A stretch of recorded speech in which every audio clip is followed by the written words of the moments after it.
যদি বেঈমানি করি তাহলে এই বেঈমানি শুধু নিতাই রায়চৌধুরীর সাথে করা হবে না, এই বেঈমানি করা হবে জাতীয়তাবাদী শক্তির সাথে, এই বেঈমানি করা হবে দেশনেত্রী বেগম খালেদা জিয়ার সংগ্রামের সাথে, এই বেঈমানি করা হবে আপসীন নেতা বাংলাদেশের গণমানুষের নেতা জনাব তারেক রহমানের সাথে, এই বেঈমানি করা হবে বাংলাদেশের সাথে গুম হয়ে যাওয়া সকল পরিবারের সাথে, শহীদ পরিবারের সাথে বেঈমানি করা হবে।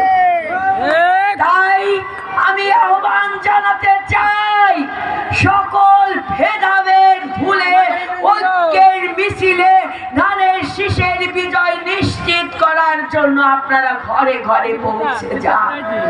আমার মা বোনেরা, আমি হয়তো খুব বেশি আসতে পারবো না আপনাদের কাছে, আমি আমার ধানের শীষের প্রতি আমাদের নেতা ধানের শীষের কান্ডারি নিতাই রায়চৌধুরীকে রেখে গেলাম, দায়িত্ব দিয়ে গেলাম আপনাদের। আপনার সন্তান নিপুণ রায়চৌধুরী কোনদিন দেশের সাথে বেঈমানি করে নাই, দলের সাথে বেঈমানি করে নাই, মানুষের সাথে বেঈমানি করে নাই। এই নিপুণ রায়চৌধুরী তার একমাত্র সন্তানকে ফেলে রাজপথে দেশনায়ক জনাব তারেক রহমানের নেতৃত্বে গণতন্ত্রের মশাল নিয়ে কিন্তু জাতীয় পর্যায়ে তার নাম পৌঁছে গেছে। এ সম্মান এখন আপনারা রক্ষা করবেন। এই রাব্বি যে হত্যা হয়েছে, ওই পরিবারের কাছে আমরা ঋণী মা ও বোনেরা।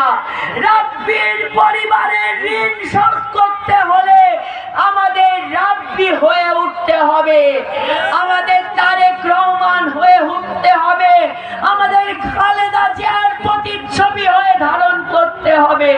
তাই বলবো, যারা এখনো ভাবছেন তারা ঘুরে দাঁড়ান, ঐক্যবদ্ধ হন। ঐক্যবদ্ধ শক্তির বিকল্প কোনো কিছু নাই।